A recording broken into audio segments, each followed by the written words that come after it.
Oh my god, guys. This interview is like a big interview. Like I not said big interview before, but this is like a big interview. Today, I'm going to interview a personality who personifies one of the pillars of society, whose contribution to society is beyond mere economical and is one that impacts the lives and values of each generation. Yes, today I'm going to interview an administrator, a teacher, and an academician rolled into one. Apart from her academic contributions, she is also a trained Bharatanatyam and Mohiniyattam dancer, is a trained Carnatic musician, and is a creative artist that gives life to Tanja paintings. Recipient of several awards and recognitions in the academic field, she is a role model for us D-Knights to whom we look up to with pride and affection. Presenting to you my interview with Miss Shanthi Menon, founder principal of Deens Academy. Overall. And ma'am, I just hope that everything is okay at home because I got really concerned when you said that something critical came up. No, what happened is the gas cylinder started leaking. Oh, okay. Okay, and so I couldn't leave it there because if I sit in the closed study, I'm sitting in my study, and somebody goes and puts it on because nobody else had woken up at that time. I didn't want a calamity there, so I had to set it right before I started off, and I didn't know how long that chappy would take. Oh, okay. But nevertheless, ma'am, despite a thanks a ton, but for pushing it for the afternoon. But nevertheless, I'm really glad that you honored your commitment to give the interview, and no issues at all. that's something that's great for all of us to learn. No issues there. So, good afternoon, ma'am. Good afternoon, Rishit. I just want to let you know that I'm so grateful that you took out the time to give this interview and supported my endeavor. I'm sure that this interview will be a great opportunity for me and many other people as well to see such a completely different side of the entire pandemic.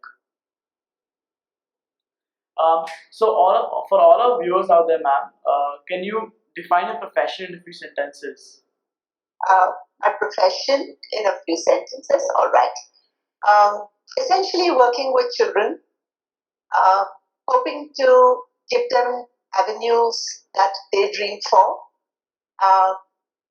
catering to their different needs, and possibly giving them the little exposure that we can through schools to make them better beings, and so they hold forth in their life later.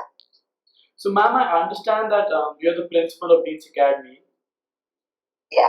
So, unfortunately, Deens Academy was one of the first institutions in Bangalore to have got impacted by the coronavirus.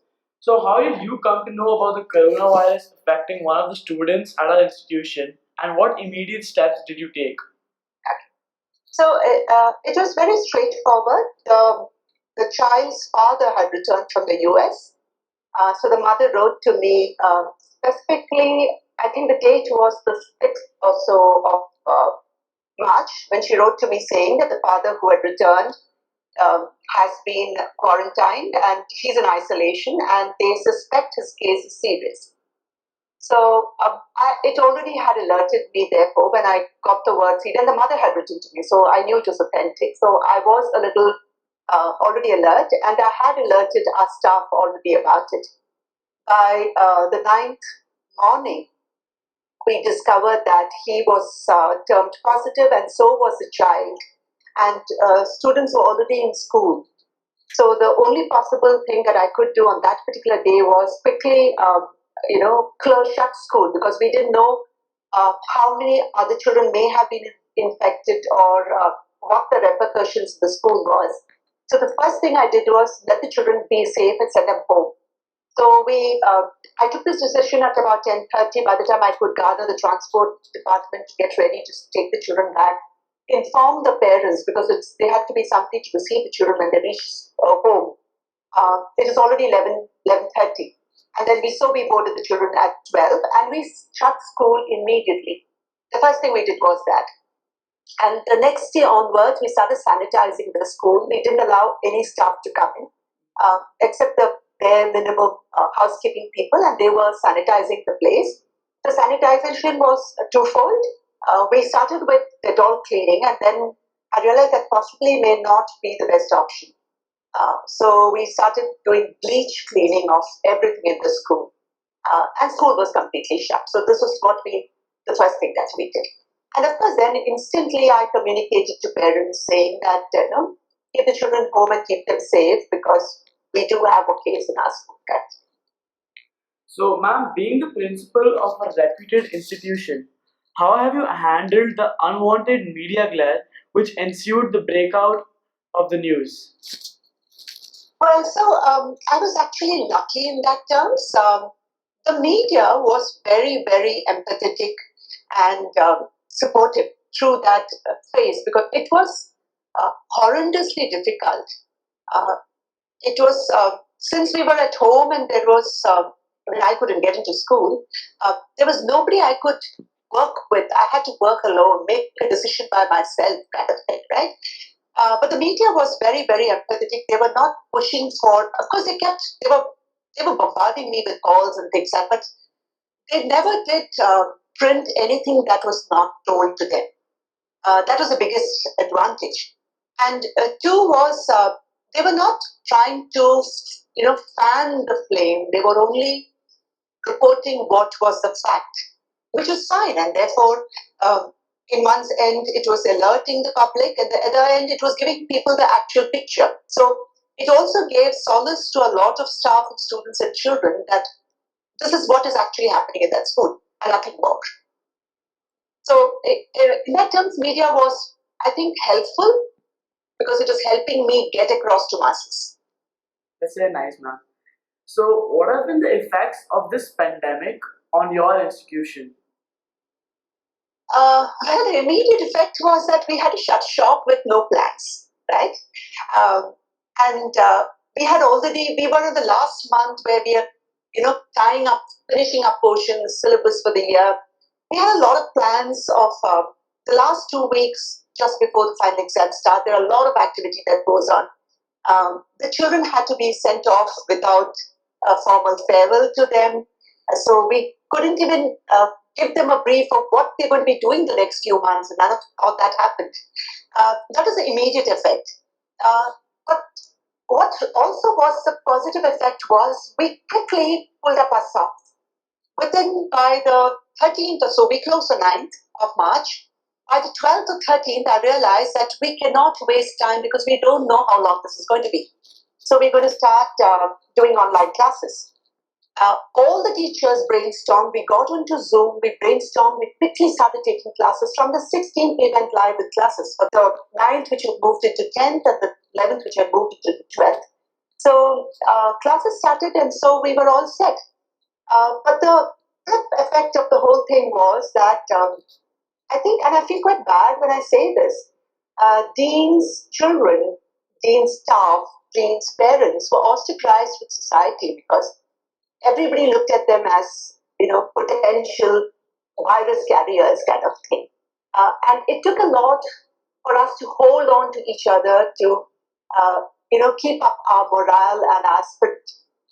But otherwise, I think the effect was what it was everywhere else. And one thing that worked for me is that I was constantly writing to parents, writing to my staff, so people knew what was going on with each other. Kind of thing. Some of the school staff reside inside the school premises. So, what steps have been taken to ensure the safety and the comfortable living of those staff? So we do have staff housing within the campus.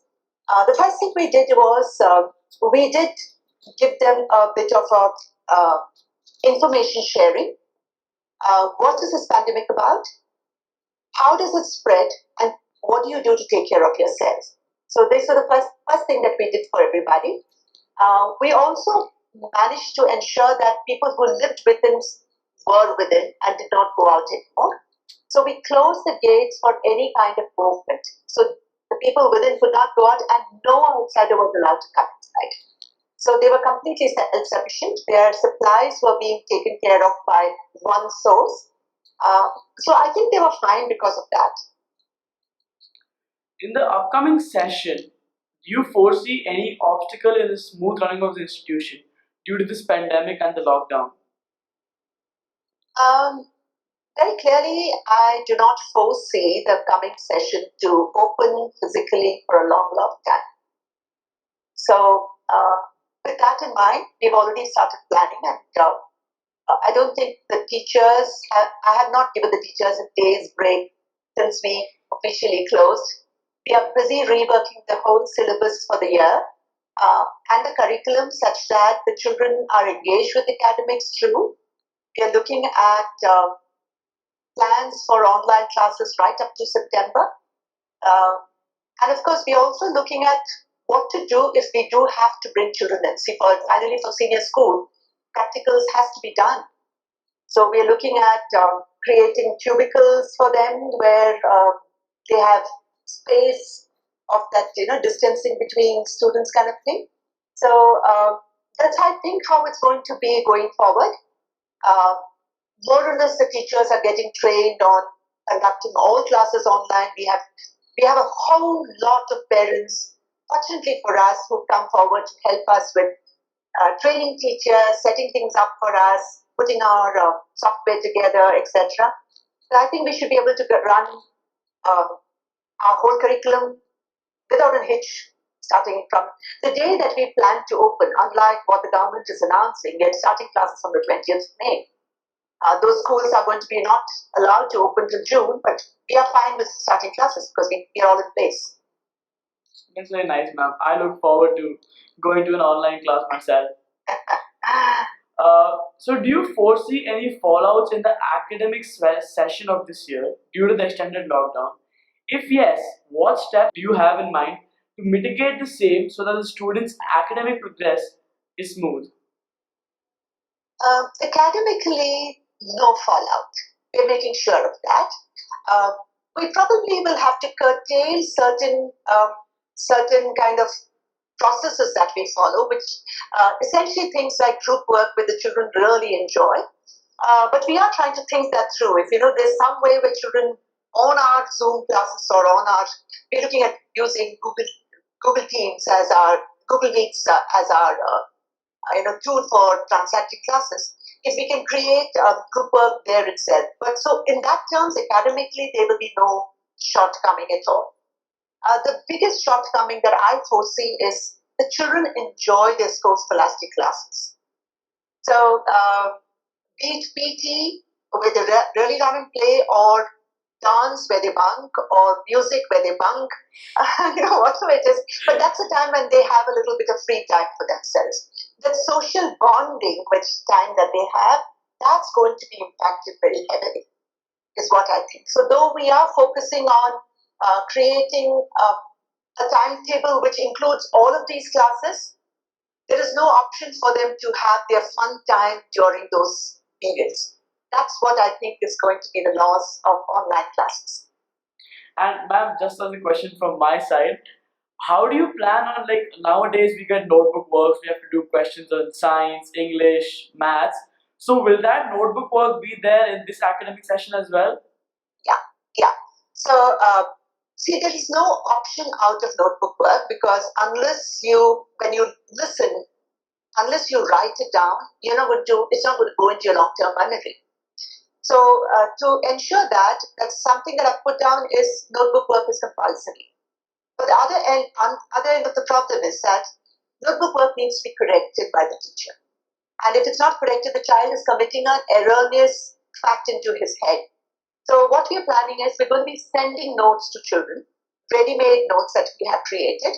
So a lesson gets taken, we send you ready-made notes. We're going to ask the child to transcribe that into a notebook. So that it stays in his head. Yeah, so it stays with him.